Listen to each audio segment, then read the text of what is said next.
എൻ്റെ പേര് PR രാമചന്ദ്രൻ. ഞാൻ മിലിറ്ററി എഞ്ചിനീയർ സർവീസിൽ നിന്ന് റിട്ടയർ ചെയ്തതാണ് 6 വർഷം മുമ്പ്. അതിനുശേഷം ഞാൻ നാട്ടിലാണ് ഇപ്പോൾ സെറ്റിൽ ചെയ്തേക്കുന്നത്.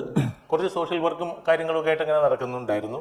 സർവീസിൽ വെച്ച് 2011 ഞാൻ ബാംഗ്ലൂരിലായിരുന്ന സമയത്ത് എനിക്ക് ഹാർട്ടിന് ചെറിയ പ്രോബ്ലം വന്നിട്ട് ജയദേവ ഇൻസ്റ്റിറ്റ്യൂട്ട് ഓഫ് ഹാർട്ടിൽ അഡ്മിറ്റ് ചെയ്തിട്ടുണ്ടായിരുന്നു. അവിടെ നിന്ന് പിന്നെ ആൻജിയോഗ്രാം എടുത്തു കഴിഞ്ഞപ്പോൾ ചെറുതായിട്ടൊരു ബ്ലോക്ക് ഉണ്ടെന്ന് പറഞ്ഞു. പിന്നെ സ്ലൈറ്റ് കാർഡിയോ മയോപ്പതി പറഞ്ഞിരുന്നു. അതിൻ്റെ അനുസരിച്ച് അവർ മെഡിസിൻ തന്നിട്ടുണ്ടായിരുന്നു. കുറച്ചാൾ കഴിച്ച് കഴിഞ്ഞിട്ട് പിന്നെ എനിക്ക് വളരെ എല്ലാം നോർമലായിട്ട് വന്നു. മരുന്ന് ഞാൻ സ്റ്റോപ്പ് ചെയ്തു. 2022 വരെയും വേറെ പ്രശ്നങ്ങളൊന്നും ഉണ്ടായിരുന്നില്ല. 2022 ജാനുവരിയിൽ എനിക്ക് കൊറോണ വന്നു. കൊറോണ വന്നതിന് ശേഷം എനിക്ക് ചെറിയ പ്രശ്നങ്ങളൊക്കെ പോലെ തോന്നുന്നുണ്ടായിരുന്നു. അപ്പോൾ അങ്ങനെ ഷുഗർ, കൊളസ്ട്രോളും ഇതുമെല്ലാം ചെയ്ത് കഴിഞ്ഞപ്പോൾ ഷുഗർ ഷൂട്ടപ്പ് ചെയ്തിട്ടുണ്ട്, പ്രഷർ ഷൂട്ടപ്പ് ചെയ്തിട്ടുണ്ട്, കൊളസ്ട്രോൾ ചെറുതായിട്ട് കാണുന്നു. കടവന്ത്രയ്ക്ക് അടുത്തുള്ള സിൽവർ ലൈൻ ഹോസ്പിറ്റലിൽ നിന്നാണ് ട്രീറ്റ്മെന്റ് എടുത്തുകൊണ്ടിരുന്നത്. അതിനിടയിൽ എനിക്ക് ചെറുതായിട്ട് ഒരു ചെറിയ കഥപ്പ് പോലെയൊക്കെ വന്നു കഴിഞ്ഞപ്പോഴേ ഡോക്ടറുടെ അടുത്ത് കൺസൾട്ട് ചെയ്തു. കൺസൾട്ട് ചെയ്യുമ്പോൾ പറഞ്ഞത് കാർഡിയോളജിസ്റ്റിനെ ഒന്ന് കാണിക്കുമെന്ന് പറഞ്ഞ് കാർഡിയോളജിസ്റ്റിനെ കൺസൾട്ട് ചെയ്ത് കഴിഞ്ഞപ്പോൾ അദ്ദേഹം എക്കോ TMT റെക്കമെൻഡ് ചെയ്തു. എക്കോ എടുത്തു. TMT ചെയ്ത് കഴിഞ്ഞപ്പോൾ TMT പോസിറ്റീവായി.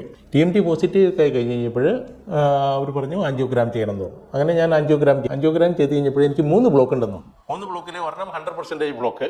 അത് മെയിൻ ഇതിനകത്ത് ഇതിനെ സ്റ്റണ്ട് ഇടാൻ പറ്റില്ല, ബൈപ്പാസ് ചെയ്യണം. അങ്ങനെ ഹോസ്പിറ്റലിൻ്റെ ലിസ്റ്റൊക്കെ തന്നു. ബാംഗ്ലൂരിൽ ജയദേവയിൽ തന്നെ വീണ്ടും പോകാമെന്ന് വെച്ചിട്ട് ഞാൻ ബാംഗ്ലൂരിൽ പോയി. അവർ എനിക്ക് ജൂലൈ 18 ഡേറ്റ് തന്നു. കാരണം സർജറി ചെയ്തേ പറ്റുള്ളൂ, ഉടനെ ചെയ്യണം എന്നുള്ളതും കൂടി പറഞ്ഞു.